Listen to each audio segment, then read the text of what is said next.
urusan rumah tangga. Jadi mungkin sama dengan banyak orang yang lain ya. Sukses luar biasa bisnisnya jaya luar biasa, tetapi kehidupan rumah tangganya, kehidupan percintaannya tidak sesukses bisnisnya. Lalu saya mulai bertanya, apa sih yang membuat kehidupan pernikahan saya rumit?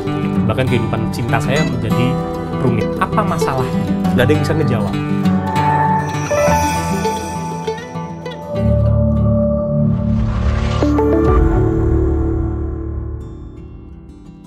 Kenapa? Sekali lagi, karena kita bodoh mau disadari atau tidak. Kita tidak punya ilmu yang spesifik tadi itu loh. Kita melakukan aktivitas tentang love tapi nggak punya. Hingga akhirnya, ya saya berpisah sebelum ketemu Lovology ya. Sebelum ketemu Lovology, jadi ada dua bagian di mana saya sebelum menemukan Lovology dan di bagian di mana hidup saya sudah ditemani dengan Lovology. Sebelum ketemu dengan Lovology, wah kacau sekali, betul-betul kacau. Jadi banyak kegilaan-kegilaan yang tidak bisa saya ceritakan, tapi mungkin juga Anda mengalami kegilaan-kegilaan itu, orang-orang itu mengalami kegilaan-kegilaan yang sama.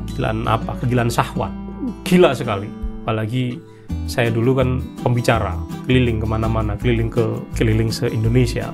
Dan peluang itu banyak sekali dan mudah sekali. Karena sebuah kegilaan ketika EO melakukan entertain pembicara. Dengan apa? Ya itu sudah.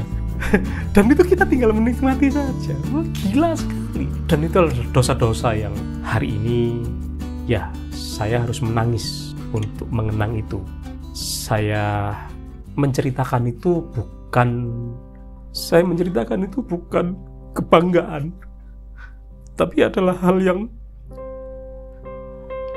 harus ditangisi. Saya tidak tahu apakah Allah mau memaafkan saya atau tidak. Saya tidak tahu.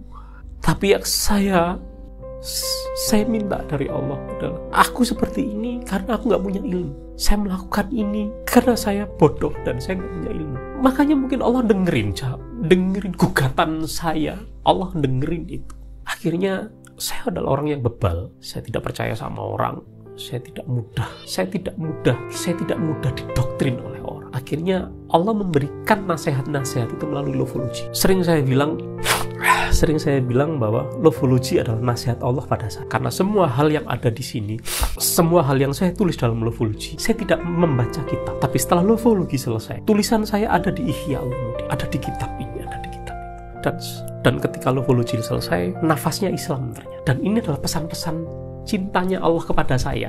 Saya tidak berani mengatakan ini adalah titipan Allah untuk orang lain. Bukan. Cuman saya berani mengatakan bahwa ini adalah cara Allah menasihati saya. Lovology adalah cara Allah menasihati saya. Orang yang bodoh, orang yang bebal. Sehingga Allah pingin umatnya itu pintar. Dengan apa? Dengan Iqra. Kehidupan saya nggak karu-karuan. Ibaratnya dulu saya dekat dengan tequila. Sekarang saya lebih dekat dengan takilun. Beda jauh. Dulu tequila yang bikin afalat takilun, yang bikin orang itu kehilangan akal. Sekarang saya lebih dekat dengan takilun untuk menyehatkan akal orang. Loh, siapa yang punya rencana seperti itu kalau bukan Allah? Makanya titik terendah saya dulu itu adalah titik awal untuk sesuatu hal yang baru. Saya merasanya demikian, karena diumbah di saya, takholi di saya, diumbah di saya, habis itu takhali, habis itu diisi, habis itu tajali, mendapatkan ketajalian, mendapatkan pencerahan dalam filsafat enlightenment. Jadi satu hal yang saya sesali dalam Lovology ini adalah saya berpisah dengan anak-anak saya berpisah dengan keluarga dulu, akhirnya saya berpisah dengan anak-anak saya. Tetapi ketika semuanya selesai, saya bilang bahwa iya, semua ini adalah caranya Allah, bukan saya. Semua ini adalah pesan titipannya Allah untuk saya, bukan untuk orang lain. Kalau orang lain mau dengar, ya monggo silakan. Ini jadi jalan dakwah, jadi jalan jihad untuk berbagi ilmu. Tapi kalau orang lain nggak mau dengar, ya nggak apa-apa. Yang penting Lovology ini membuat kehidupan saya jauh lebih bagus, jauh lebih baik, jauh lebih tertata. Karena ada Lovology ini, ada pola, kita bisa baca pola. Lovology ini membuat saya hijrah, shifting. Saya total hijrah, saya meninggalkan. Saya di Bali 5 tahun dan kita tahu kehidupan di Bali seperti apa. Dan saya menguasai beberapa hal di sana. Saya menguasai sebuah bisnis hitam di sana dulu,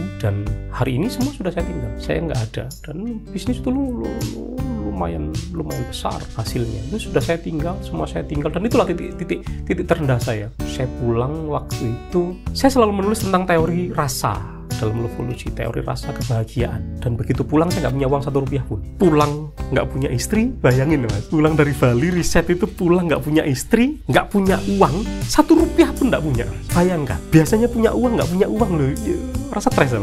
Nggak punya istri, nggak punya uang, tapi ternyata bisa tersenyum di pesawat. Saya senyum, kok rasanya indah ya rasanya ya. Saya berpisah dengan banyak hal, tapi kok rasanya tenang ya, kok indah ya. Itu teori rasa, teori kebahagiaan. Dan saya mendeskripsikannya di Lovology. Dan itu adalah teori terakhir yang saya rasakan. Saya menulisnya, saya harus merasakan itu, teori rasa, teori kebahagiaan. Saya pulang nggak punya apa-apa, tapi bahagia. Kenapa saya bisa bahagia? Karena saya dititip ilmu. Karena Allah menitipkan ilmu pada saya. Sekali lagi, untuk saya. Kalau orang lain mau dengar, monggo. Kalau orang lain nggak mau dengar, ya nggak apa-apa. Yang penting itu adalah pesan. Saya selalu merasa bahwa itu adalah nasihat. Cara Allah menasihati saya. Dan sampai hari ini ilmu itu berkembang. Karena saya yakin Allah itu akan memberikan ilmu kepada siapa saja yang dia kehendaki. Teman-teman saya, kok niki biasa nih nyekek botol kok saya ngomongin kayak gini. Loh, ya kan kuasanya Allah, bukan kita. Jadi ya itulah titik terendah yang menjadi awal dari hal yang baik. Sering saya dalam beberapa kajian, saya cukup menolak beberapa dalil para ulama yang tidak akan ada hikmah di tempat yang buruk. Itu saya tolak. Berarti dia tidak sepakat dengan rencana Allah. Baik buruk kan Allah yang ngatur. Baik buruk Allah yang ngatur, bukan kita yang ngatur. Riset saya cukup gila.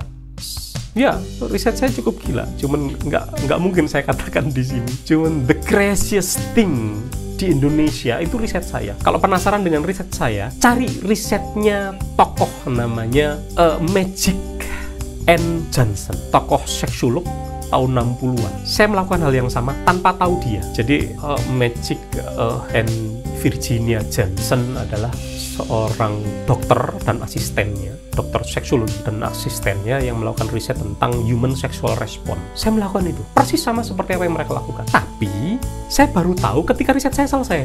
Kan lucu. Sekali lagi riset saya tanpa literatur, tanpa ini. Saya pingin bebas. Dan ya alhamdulillah saya hari ini berada pada tingkatan yang lebih baik, berada pada tingkatan yang Allah inginkan. Apapun yang kita lakukan dulu ternyata ya mungkin Allah berencana yang lain. Tanpa riset itu mungkin nggak akan ada Lovology. Dan saya bersyukur, sekali lagi, saya bersyukur pernah ada pada titik terendah itu. Nggak punya uang, nggak punya keluarga, nggak punya apa-apa, bisnis bangkrut, selesai semua. Nggak ada orang yang percaya sama saya, bahkan keluarga pun nggak percaya. Tapi hari ini semua berbalik. Ya sekali lagi karena kuasanya Allah. Setelah melakukan riset sudah selesai. Sekalipun riset Lovology itu adalah everlast riset, jadi nggak akan pernah selesai. Kenapa? Karena manusia terus tumbuh dan berkembang.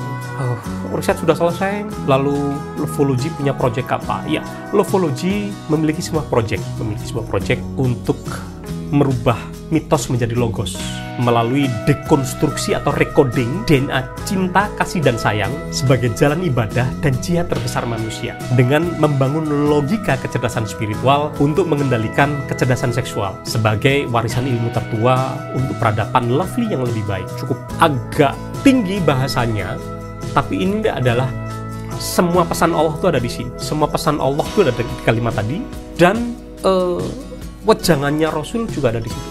Jadi sebuah project untuk merubah mitos menjadi logos ini sebenarnya kita kembali kepada tahun sekitar 600 sebelum Masehi. Jadi 1200 tahun sebelum Rasul. Di sana ada tokoh filosof besar namanya Thales dari Simoa kalau nggak salah. Kalau kita bacanya kan Thales ya. Thales ya. Kita bacanya Thales. Bukan keripik Thales, beda ya. Thales bacanya. Ya, sebuah project itu dia membuat kritik sosial, kritik akademik tahun segitu itu. Jadi dia merubah mitos-mitos menjadi logos. Makanya ditemukan filsafat itu tahun-tahun itu. Mitos menjadi logos ini juga sebenarnya adalah menggunakan akal. Ini adalah di Islam kita juga diminta untuk menggunakan akal. Coba lihat, hampir sebagian besar sekitar 70, saya lupa. Ada cukup banyak ayat yang diakhiri dengan kata afala takilun, afala tatakarun, afala saya lupa, afala yatadabbarun, saya lupa, dikoreksi saja nanti. Intinya kita itu diminta untuk ada sirkular sebenarnya, diminta untuk berakal dulu, berakal, berpikir, lalu merenung. Merenungnya balik mana? Balik dengan akal, merenungnya muter lagi. Dan itu manusia. Jadi manusia itu tidak boleh cuma sekedar menerima gitu aja. Dalilnya seperti itu. Jadi kalau orang dikasih wejangan apa terus diterima, saya juga tidak terlalu cocok dengan itu. Saya bahas dengan beberapa yai dan memang beliau setuju dengan cara pikir saya. Lalu dengan mendekonstruksi atau recoding, dekonstruksi itu merekonstruksi ulang atau mengkode ulang DNA cinta, kasih, dan sayang. Kenapa harus direkonstruksi lagi? Kenapa harus decoding lagi? Karena DNA cinta, kasih, sayang kita itu kacau. Buktinya apa? Kita nggak ngerti kok cinta itu apa. Apa coba cinta? Rada sih ngerti. Sama tanya pada 1000 orang, cinta itu apa? Pasti dijawab sesuai dengan latar belakang masing-masing. Sing cintanya bahagia, cinta itu seindah samudra, seluas samudra, seindah. Yang cintanya nggak bagus, wah cinta itu apa sih Pak? Bullshit gitu. Cinta sampai hari ini tidak ada deskripsinya. Padahal kita hidup dengan cinta. Kasih, sayang, nggak ada yang mendeskripsikan. Kasih itu apa, sayang itu apa. Nggak ada yang mampu mendeskripsikan. Kami deskripsikan ulang ini. Cinta itu adalah, definisi pendeknya, cinta itu adalah subjektivitas rasa, kasih dan sayang. Dalam hati, diucapkan dengan lisan, dilakukan dengan perbuatan. Wah, dekat sekali. Islam banget tau. Islam banget. Itu memang.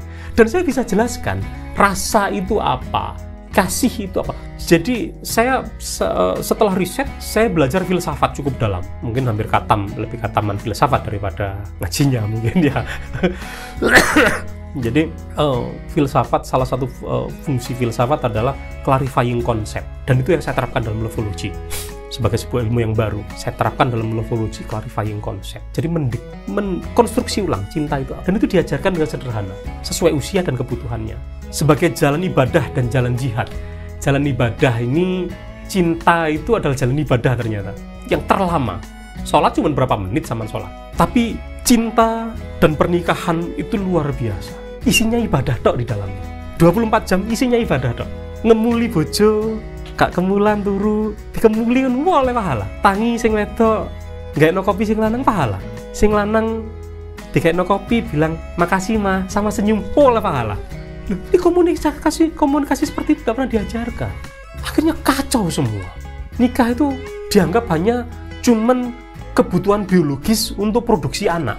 Orang kalau sudah bekerja sudah dianggap layak menikah. Loh, enggak seperti itu. Kacau.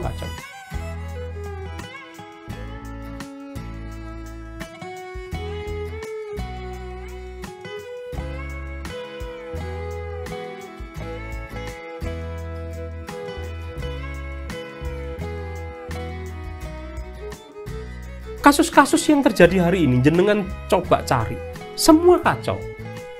Dasarnya apa? Karena kita tidak mampu mengendalikan syahwat. Titik. Dan itulah jihad kita.